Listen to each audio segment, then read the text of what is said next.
আস্তে আস্তে আস্তে আস্তে আস্তে আস্তে।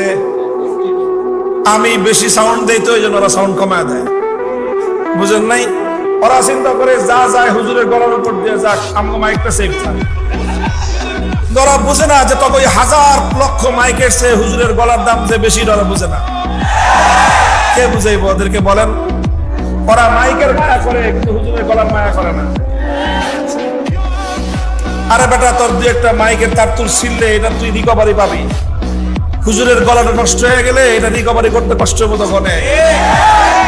যেভাবে তোদের জন্য, দেশের জন্য, জাতির জন্য, ইসলামের জন্য চিৎকার করি, এই সহজ না, খুব মাগনা না। এটার জন্য আমাদেরকে অনেক মূল্য দিতে হয়, নির্মম নির্যাতন সহ্য করতে হয় আমাদেরকে, অন্ধকার কারা প্রকোষ্ঠে নিক্ষিপ্ত হতে হয়েছে আমাদেরকে, স্বৈরাচারী শেখ হাসিনার সরাসরি টার্গেটে পরিণত হতে হয়েছে আমাকে।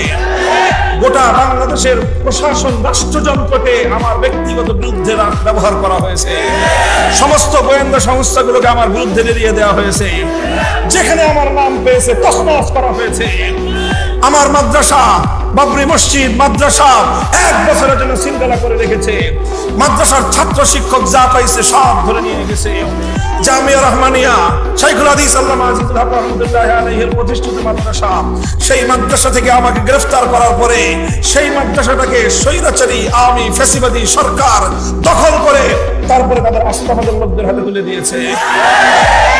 অনেক মূল্য আমাদেরকে দিতে হয়েছে, এই সব মূল্য আমরা দিয়েছি। এবং আল্লাহর কসম খেয়ে বলি, আল্লাহর দ্বীনের জন্য যদি প্রয়োজন হয়, আল্লাহর কোরআনের জন্য যদি প্রয়োজন হয়, আল্লাহর কাছে নিরাপত্তা চাই, আল্লাহ চাইলে এর চেয়েও বড় মূল্য দিতে আমরা প্রস্তুত রয়েছি।